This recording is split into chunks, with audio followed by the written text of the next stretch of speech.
ꯑꯇꯥꯎꯕ ꯉꯥ ꯑꯇꯥꯎꯕ ꯕ꯭ꯔꯃꯨ ꯂꯥꯏꯗ ꯃꯤꯗ ꯈꯣꯏꯔꯝꯃꯦ ꯏꯆꯤꯟ ꯏꯅꯥꯎ ꯃꯌꯥꯝꯗꯅꯦ ꯉꯥ ꯑꯇꯥꯎꯕꯁꯤ ꯑꯣꯏꯅ ꯏꯜꯂꯁꯤꯀꯣ ꯉꯥ ꯑꯇꯥꯎꯕꯅꯤ ꯀꯣ ꯁꯦ कोई जगह जो बंदर लाइए मुंडा नहीं असली पूरा कुत्ता बच्चा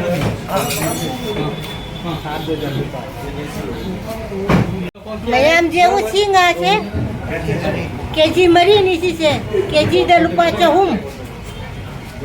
लु हिंगिंगा से दो मैम जेंगहलागे सिना क्रोक क्रोक कोई ननेंगा से सेमल्ले मथंग मुग जेंगहलाके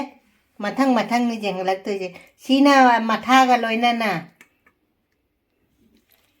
सिना nga se jeng nga keji mari ne ba nga se jeng ma'am से nga ahingba nga ne ba duna ma jam chaning ba mana adi kilo da ne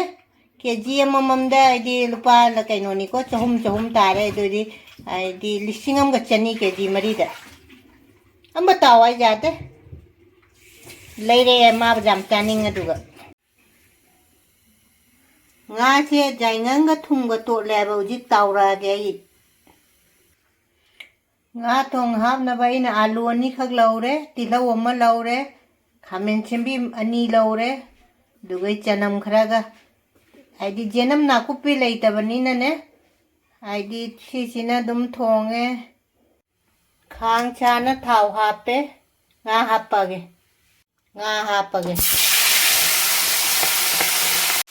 nga tawri nga se ani hap khraga ne nga se khcha omi लो से brown colour ओइरे आलू हाथे लगे आलू से का चाव चाव न दुम केना तवरे बा nga से ताव लोइरे हमें नसिन बसे हाथे लसी आलू से हमें नसिन बसे हाथे लसे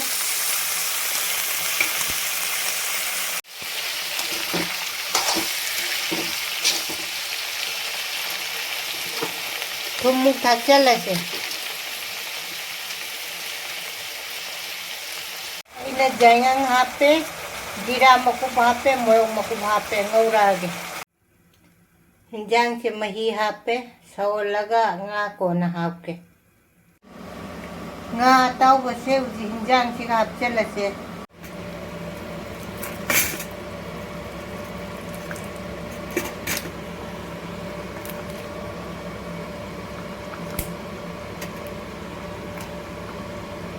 nga se hap chalabani fajana sawala se ai se kaino se phen se semni se kaino muthol haudare ba makon je kaino tumai ta ba mai tawra fadigom se thakchala se fadigom thakchala si nga se katang mahi se ina khalang na thamme aigi puroi be se mahi khalang na thammai fadigom thakchala ke loisal lage लोइरे nga थोंबसे जांग से मचू फजबना लोइरे हावबना लोइरनी नत्रा जाम हावरनी असिगना आइदि Marin खांगौरे भाई आइदि guess से लुथोकिना guess अमा पालुबदैने guess मैने तप खरे कमाई तरिनो खंगे अदुना लोइबदा दुम जेंहलागे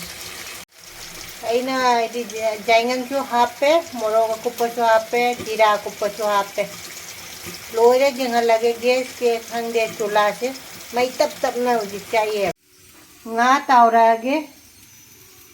nga से तावना आइदी चाबे nga तावगे ऐसे कर nga तावरे nga तावरा मची दे चाने ने अखोई दी इपुरोई बसे nga ताव बचाने ने तावरी कर nga से जम चपी से जम चाव दुगने इन मम त तावरे ब nga chi di kuchao ge jong pi se kuchao ma ai de mom de ne taw bo se thau jam ha pa de in taw ning ra nga se taw bo loi de nga se jong kuchao am ne cham thong thong a ge si na ꯆꯝꯅ ꯊꯣꯡꯗꯣꯏꯃꯤꯀꯣ ꯀꯩꯁꯨ ꯉꯥꯔꯤ ꯇꯣꯉꯥꯟꯕ ꯊꯥꯎꯑꯣꯏ ꯁꯤꯒꯅ ꯑꯗꯨꯝ ꯕꯥꯁꯃꯇꯤ ꯑꯣꯏꯅ ꯊꯣꯡꯉ ꯆꯥꯔꯁꯦ ꯍꯥꯏꯅ ꯕꯥꯁꯃꯇꯤ ꯊꯣꯡꯉꯦ ꯉꯁꯤꯒꯤ ꯃꯊꯦꯜꯁꯦ ꯁꯤꯅꯤ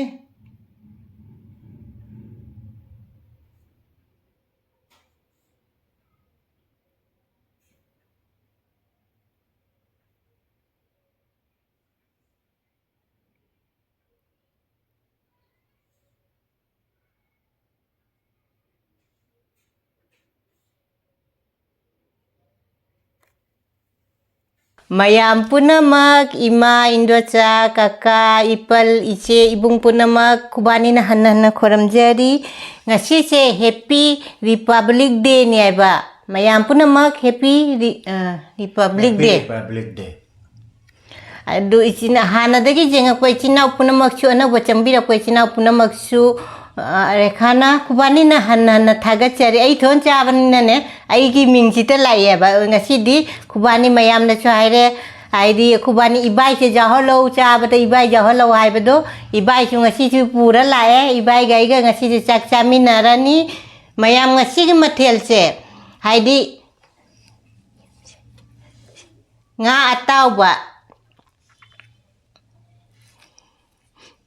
atauba dugai nga sisina mirga ne ba mirga se keji mari lumbani ko mirga se keji mari lumba mirga thongbam leire sisu mirga gi kaino ni ko nga taw bane jesigana chamthong ama leire champhut hai ju jai chamthong hai ju nga kam jaude sinju ma jaure sigai siga marin khabam leire te jongchak jaure ko na bai di siga kobi mana tabi leire akubani chap manai kubani che khabai ma sigai che thamge hinjang che ko na bai ne kai hinjang che kubani tongan dare kari gi id ai jaga se ura ro ya ba jaga se keno to bo se uro ya nei na ama khaktane punna hapchalle ya ba se ngasi lai gi hana kalasi aduga ichinau mayam da ilake ngasi se cha ka se man basmati thongai na basmati thongan mane ba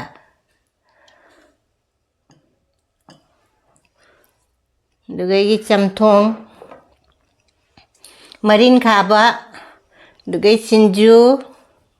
silai gi kalase nangju khoramu laida mi da khorame ichina mayam da ne nga taw bosi oina ilasi ko nga taw ni ko se ichina mayam chamina se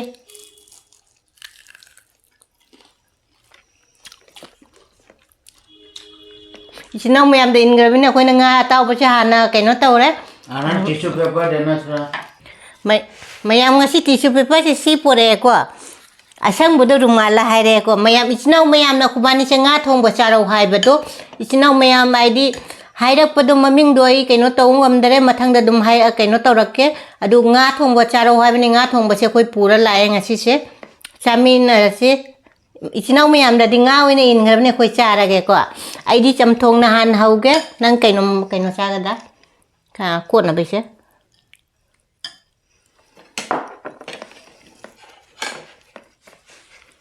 ko na becha ga pura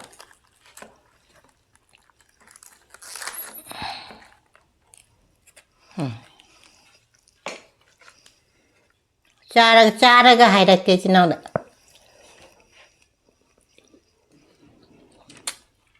ma dinga jam pa bane ba dunga na han haure maru han bese tamdo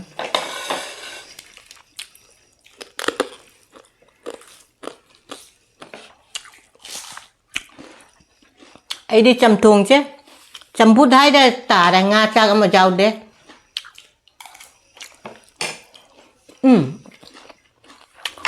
ichina mayam na ichina harak pani ko ai aloi ba da tengona tha kaino tawra cha ba se phatte harak pa do thank you ai ju khangam de tengona loi ba da tengona loi sala cha ba do ai na tengo cha aloi ba da di chamthong do thak pa do adu ai di kaino ahan laman na phatte hai nei ai do thank you hai bi rak pagi ko khang da ba na ta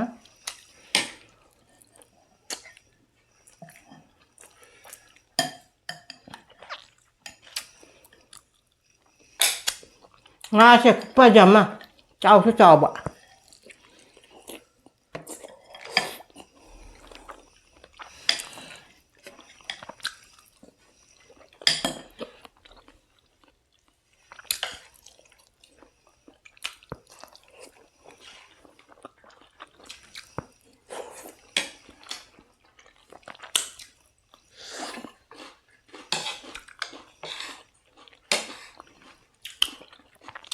Hawaii tarak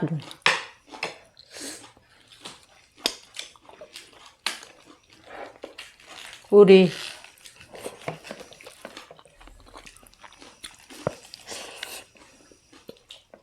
하봐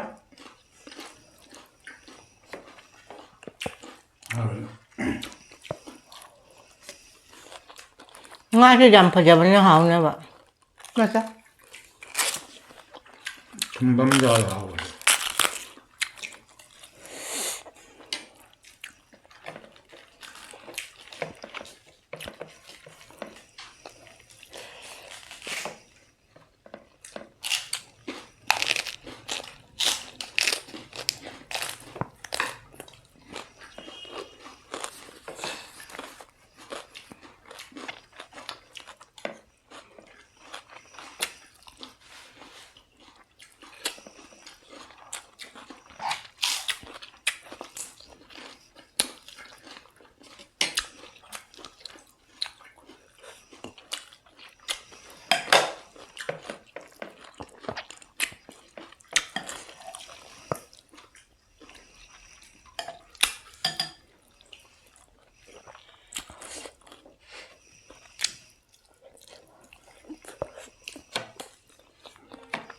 nga mà đến khang ngâu chè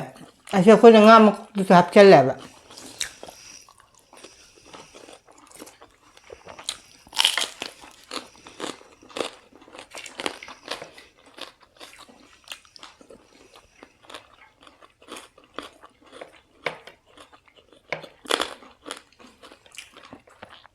어때죠?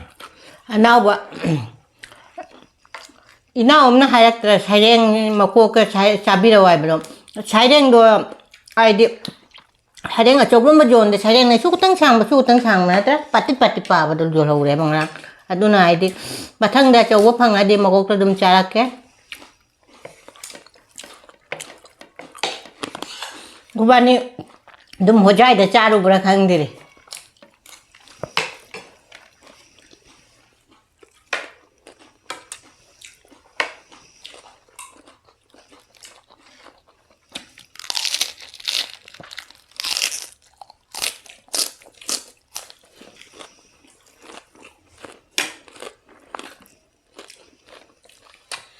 La cosa 싸우나 저거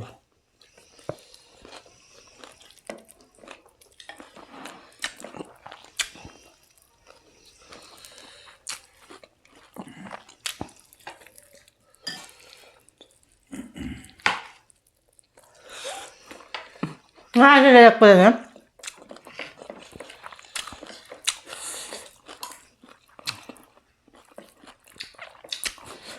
basmati Cheng का Cheng माना KG दे क्या ना पीड़ा 그것도 본드라. हाँ 짬가 짬아. चामू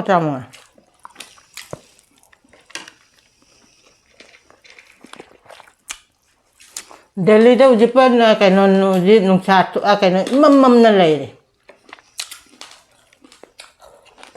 रे चिन्न पो मम न ले बाबा से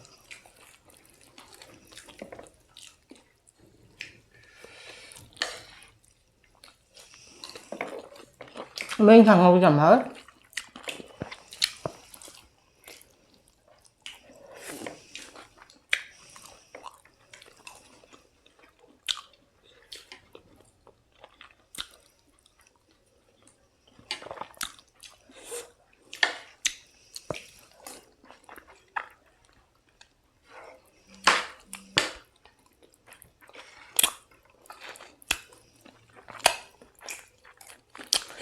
mà cô khắp lên nhầm hở thay chụp được mà chụp ấy chăm bút nó hàn chặt thò kìa luôn ta đi à lôi bây chăm bút ai đi tiền của thằng cả thâu nè ạ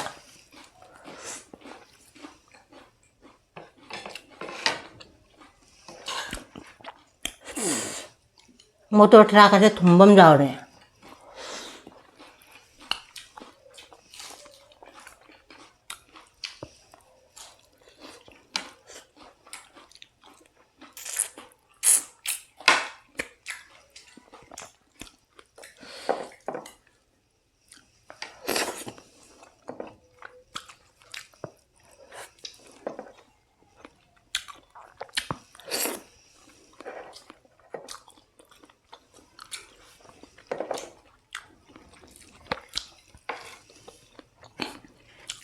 한나게 타박 잠 깔래 봐. 가라.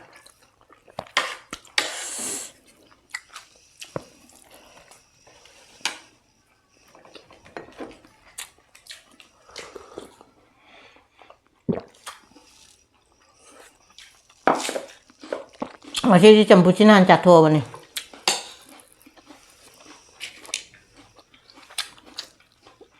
흥장 나도 육수가 먹고.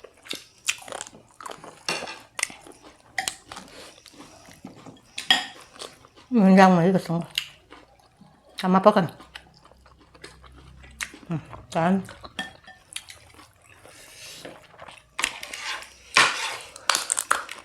Matum jecang goli, tumming aja. Ada. Mana tum? Nggak sih, hau mana tum mày.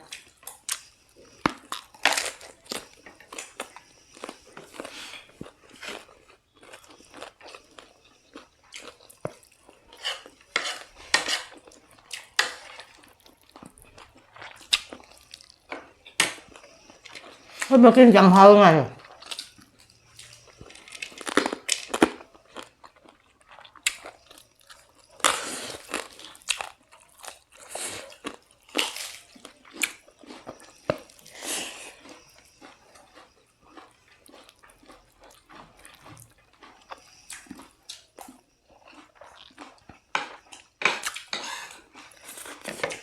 Mình được cái này là sẽ được cao kìa. Mega.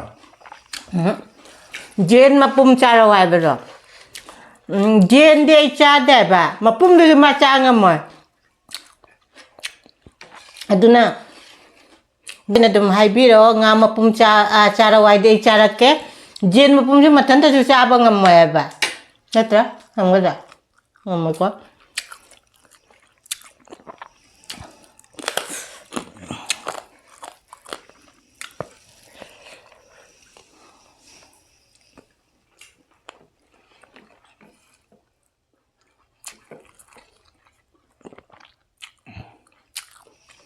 Nga oi na cara jadro nga mapumama.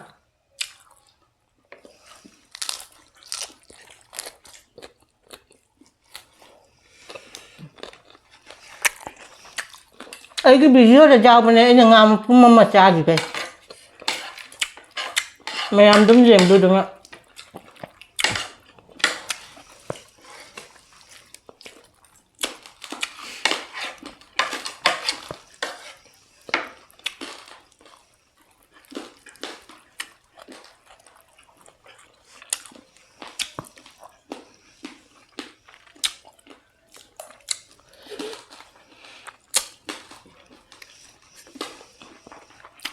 Nga sẽ khóa ổn thì chậm hào đây. Chúng mi mà chẳng là thùng bấm dầu nó hào đây là.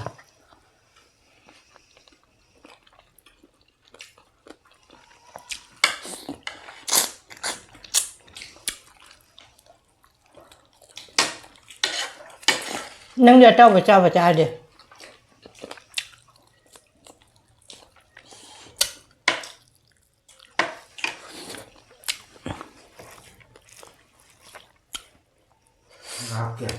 Apa.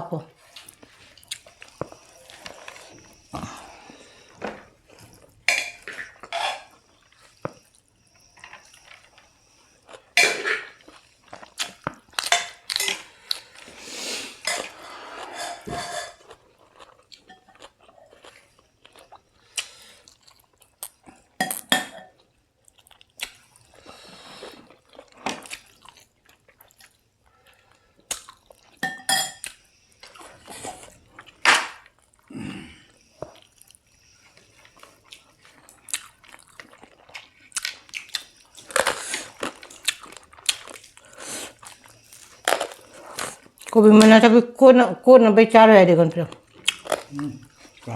자르면.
인장도 좀 짜자더라.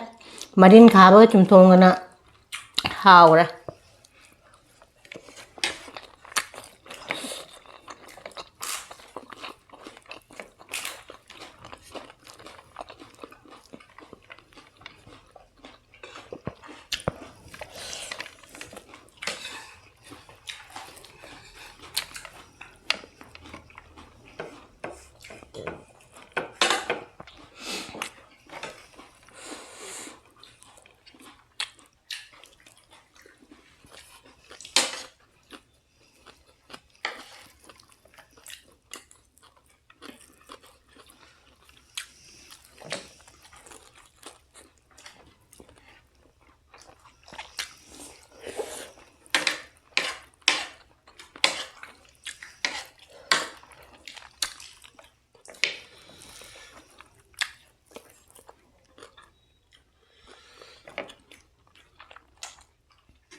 Mày mày đi lôi đó.